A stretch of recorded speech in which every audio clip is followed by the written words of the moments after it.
Welcome to the classroom. Please like, share, and subscribe to our channel.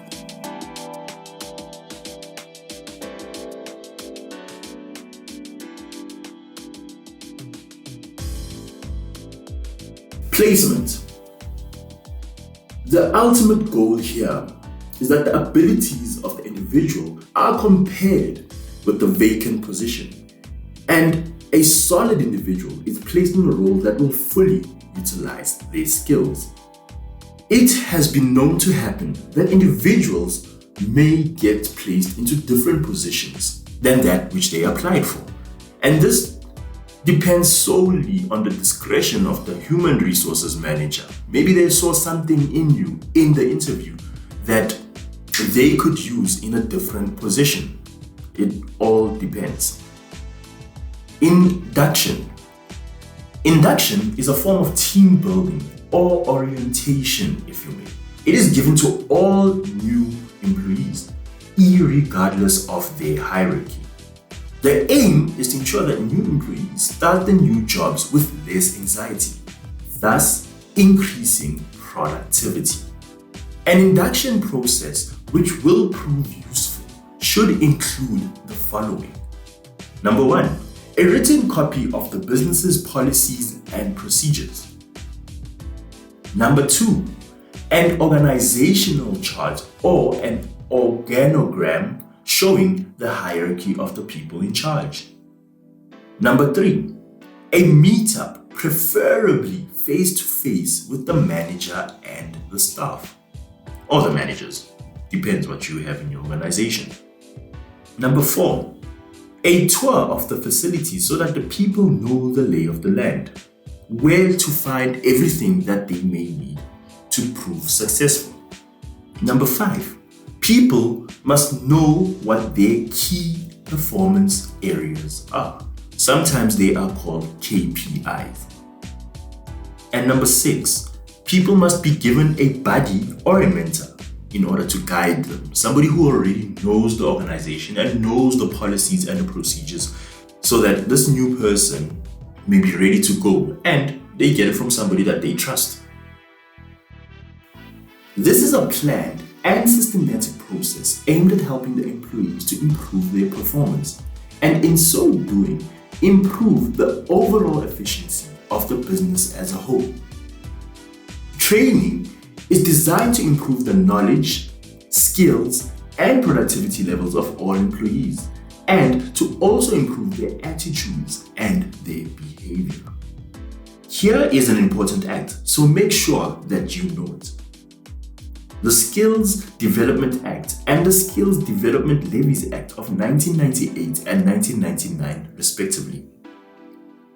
The aim of this act is to 1.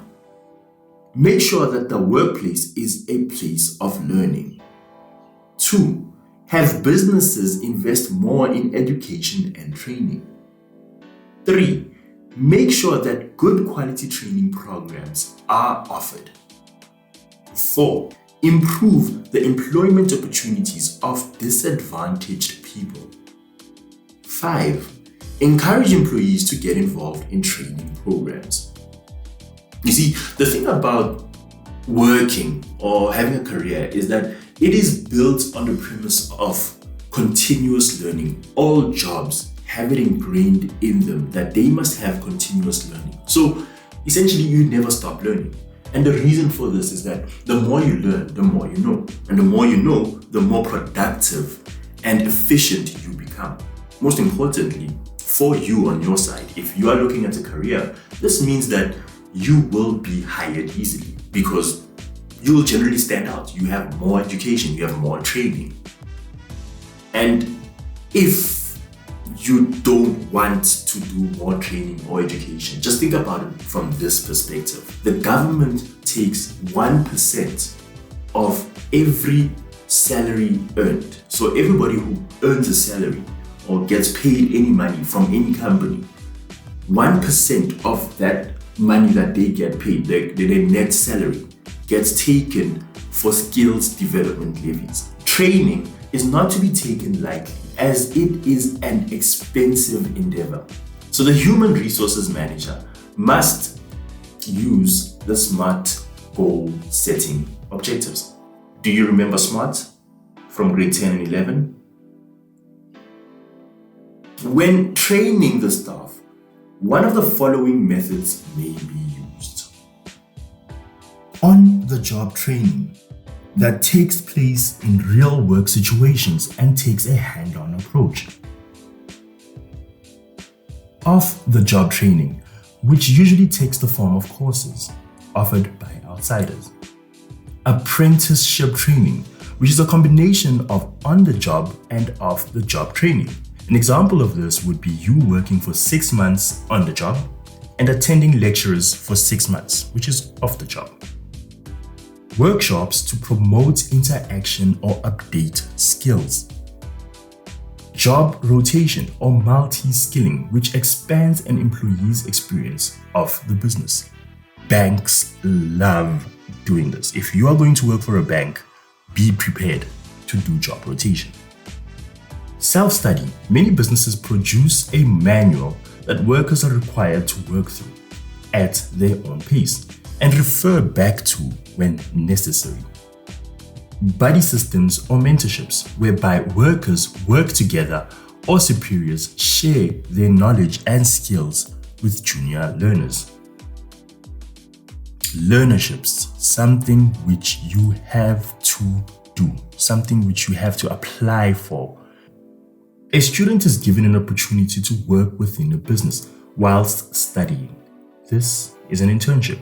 Often, this person will be offered a position in the business on completing their studies. Some business enterprises sponsor learners who are studying in certain fields. Actuarial scientists, engineers, The business may claim a portion of these expenses back from the skills development levy that has been paid. The government has also embarked on a sponsorship program through which they use the Skills Development Fund to reduce or try to reduce unemployment in South Africa. As good as all these things are, it has proven that as soon as a business is under financial pressure, one of the first things that suffer is training. And it is normally sacrificed to try save costs. Thank you for joining us in part 2. Please subscribe, share, and like, and don't forget to turn on our post notifications.